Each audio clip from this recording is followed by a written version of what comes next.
Hurry up! I'm a busy engine, huffed Henry.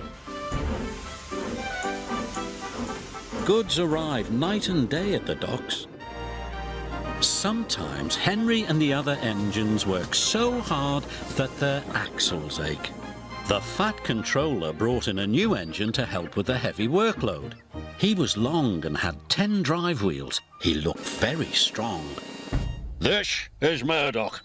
He's going to be pulling freight on the main line. Ahoy, Murdoch! Shouted Salty. Welcome, Murdoch, called Harvey. You're the biggest engine I've ever seen, cried Thomas. You're a chatty lot, Murdoch said quietly. Soon Murdoch was coupled to a long line of heavy trucks. His boiler strained, his wheels started to turn, and the mighty engine chuffed away. Murdoch longed for some peace and quiet. But everywhere he went it was noisy and crowded. At the end of the day, Murdoch was looking forward to a good night's rest. But Salty and Harvey were full of questions. What's the longest train you've ever pulled? Have you worked Marseille? Have you ever crashed? Please, Murdoch chuffed. I want some peace and quiet, and I don't want to share a shed with chatterboxes. No need to be rude, huffed Harvey. We're only being friendly, matey.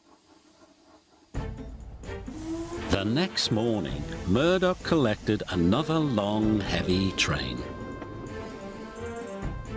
This time he chuffed into the beautiful countryside. It was splendid.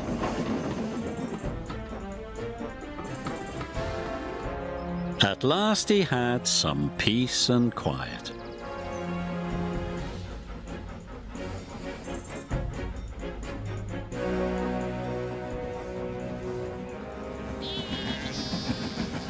Suddenly his driver applied the brakes. There were sheep on the tracks. The sheep escaped from that field, said the driver. Through that broken fence. They tried to chase the sheep back. First this way, and then that way. They tried everything, but nothing worked. We'll never move these sheep by ourselves, complained the fireman. I'll go and phone for help, sighed the driver. Murdoch was very unhappy. The noisy sheep were spoiling his peace and quiet. The fat controller was enjoying afternoon tea when he got the call. Sheep? He exclaimed loudly. I'll send Toby with the farmer immediately. The sheep were becoming noisier and noisier. Please stop, groaned Murdoch. I'd rather be back with the chatterbox engines. Just then, Toby chuffed into view. Toby, exclaimed Murdoch, we're certainly glad to see you. Before long, the farmer and his dog went to work. And the sheep were soon safely back in their field. And Murdoch was on his way again.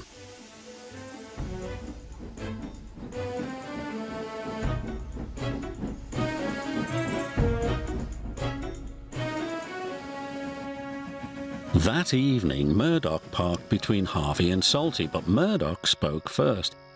I'm sorry that I was cross, he chuffed. I'm very pleased to share a shed with you. And we're pleased to have your company, said Harvey. Aye, we are, added Salty. It reminds me of a story. Murdoch smiled. The sound of bar, bar, bar would have kept him awake, but a Salty story would send him happily to sleep.